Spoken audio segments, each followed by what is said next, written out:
அண்மைச் செய்தி. தென்மேற்கு பருவமழை கேரள பகுதிகளில் இன்று துவங்கியுள்ளது என்று வானிலை ஆய்வு மையம் தெரிவித்துள்ளது. இது தொடர்பாக கூடுதல் விவரங்களுடன் இணைகிறார் எமது செய்தியாளர் மாணிக்கம். வணக்கம். மேலும் விவரங்களை பதிவு செய்யலாம். தமிழ்நாடு உள்ளிட்ட தென்னிந்திய பகுதிகளில் தென்மேற்கு பருவமழை தொடங்கியதாக அதிகாரப்பூர்வமாக இந்திய வானிலை ஆய்வும் அறிவிப்பு வெளியிட்டிருக்கிறாங்க. நிலப்பரப்புல இந்தியாவில் கேரளாவில் தொடங்கக்கூடிய தென்மேற்கு பருவமழை இன்றைய தினம் தொடங்கியிருப்பதாகவும் இது தமிழ்நாடு உள்ளிட்ட பகுதிகளிலும் தொடங்கியிருக்கிறது என்ற அறிவிப்பை கொடுத்திருக்கிறாங்க. இன்னும் 3 நாட்களுக்குள்ளாக தமிழ்நாட்டினுடைய ஒட்டுமொத்த நிலப்பரப்பையும் தென்மேற்கு பருவமழை முன்னேறி செல்லும் என்ற ஒரு தகவல் சொல்லப்பட்டிருக்கிறது. இதன் தாக்கமாக தமிழ்நாட்டில் மழைக்கான வாய்ப்புகள் பெருவாரியான மாவட்டங்கள் ஏற்பட்டிருப்பதாக வானிலை ஆய்வு மையத்துடைய அறிவிப்புல சொல்லப்பட்டிருக்கிறது.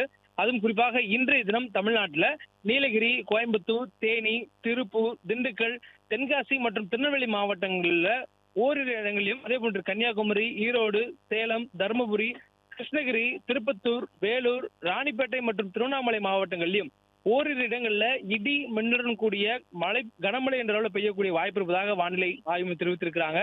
மழை பெய்யும் பொழுது காற்றின் வேகம் மணிக்கு 50 கிலோமீட்டர் வேகத்தில் வீசுவதற்கான வாய்ப்பு இருப்பதாகவும் வானிலை ஆய்வு மையத்துடைய முன்னறிவிப்புல சொல்லப்பட்டிருக்கிறது. அதே போன்று நாளை தினம் கனமுதல் மிக கனமழைக்கான வாய்ப்புகள் இருப்பதாக அறிவிப்புகள் கொடுக்கப்பட்டிருக்கின்றன. குறிப்பாக கன்னியாகுமரி, நீலகிரி, கோயம்புத்தூர் மாவட்டம் ஆகிய இந்த 3 மாவட்டங்கள்ல ஓரிரு இடங்கள்ல மிக கனமழைக்கான ஆரஞ்சு எச்சரிக்கை என்பது கொடுக்கப்பட்டிருக்கிறது.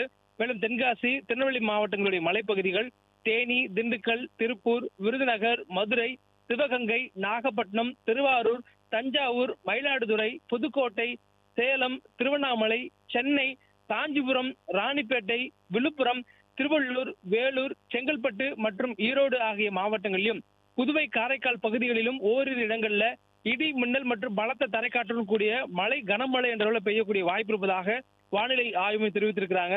நாம் கோடை வெயிலிலிருந்து தப்பிப்பதற்கான வாய்ப்பாக நாளை தினம் சென்னையில கனமழைக்கான வாய்ப்பு இருப்பதா வானிலை ஆய்வு மையத்துடைய எச்சரிக்கையில சொல்லப்பட்டிருக்கிறது. அதுவும் குறிப்பாக நமக்கு கோடை காலம் என்பது இந்தியாவில் மார்ச், ஏப்ரல், மே ஆகிய இந்த 3 மாதங்கள் கோடை காலமாக சொல்லப்படும். அதே நேரத்தில் ஜூன் 1ஆம் தேதி தென்மேற்கு பருவமழை தொடங்கக்கூடிய காலம். ஜூன், ஜூலை, ஆகஸ்ட், செப்டம்பர் ஆகிய இந்த 4 மாதங்களும் தென்மேற்கு பருவமழை காலம். இந்த 4 மாதங்களும் அபிஷியலாகவே மழைக்காலமாக சொல்லக்கூடிய சூழல்ல இன்றைய தினம் தென்மேற்கு பருவமழை தொடங்கியதனால் தமிழ்நாட்டில் பெருவாரியான இடங்கள்ல கனமழை என்ற மழை பெய்யக்கூடிய வாய்ப்பு இருப்பதாகவும் மழை மேகங்கள் உருவாகக்கூடிய வாய்ப்பு இருப்பதாகவும் வானிலை ஆய்வு மையத்துடைய அறிவிப்புல சொல்லப்பட்டிருக்கிறது. மேலும் கனமழை என்ற அளவுல வரக்கூடிய 10ஆம் தேதி வரையிலும் மேற்கு தொடர்ச்சி மலை ஒட்டிய மாவட்டங்களில் தொடரும் எனவும் இன்றும் நாளையும் பரவலான பெருவாரியான மாவட்டங்களில் மழைப்பொழிவு இருக்கும் எனவும் வானிலை ஆய்வு மையம் முன்னறிவிப்புல தெரிவிச்சிருக்கிறாங்க. மேலும் சென்னையை பொறுத்தவரையிலும் இன்று வானம் ஓரளவு மேகமூட்டத்துடன் காணப்படும் எனவும் நாளைய தினம் சென்னையில ஓரிரு இடங்களில் கனமழைக்கான வாய்ப்பு இருப்பதாகவும் வானிலை ஆய்வு மையத்துடைய முன்னறிவிப்புல தெரிவிக்கப்பட்டிருக்கிறது. மேலும் இன்றைய தினம் பகல் நேர வெப்பநிலை அதிகபட்சமாக 40 டிகிரி செல்சியஸும், நாளை தினமும் அதிகமான பகல் நேர வெப்பநிலை பதிவாவதற்கான வாய்ப்பும், மாலை நேரத்துல கனமழை என்ற அளவில் பெய்யக்கூடிய வாய்ப்பும் இருப்பதாக வானிலை ஆய்வு மையத்துடைய முன்னறிவிப்புல சொல்லப்பட்டிருக்கிறது.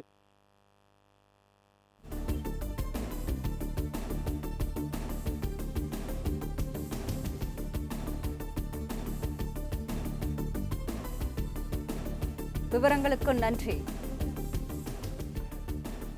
பிளே ஸ்டோர் மற்றும் ஆப் ஸ்டோரில் இருந்து பாலிமர் செயலியை QR கோடு மூலம் பதிவிறக்கம் செய்யுங்கள். செய்திகளை உடனுக்குடன் பெறுங்கள்.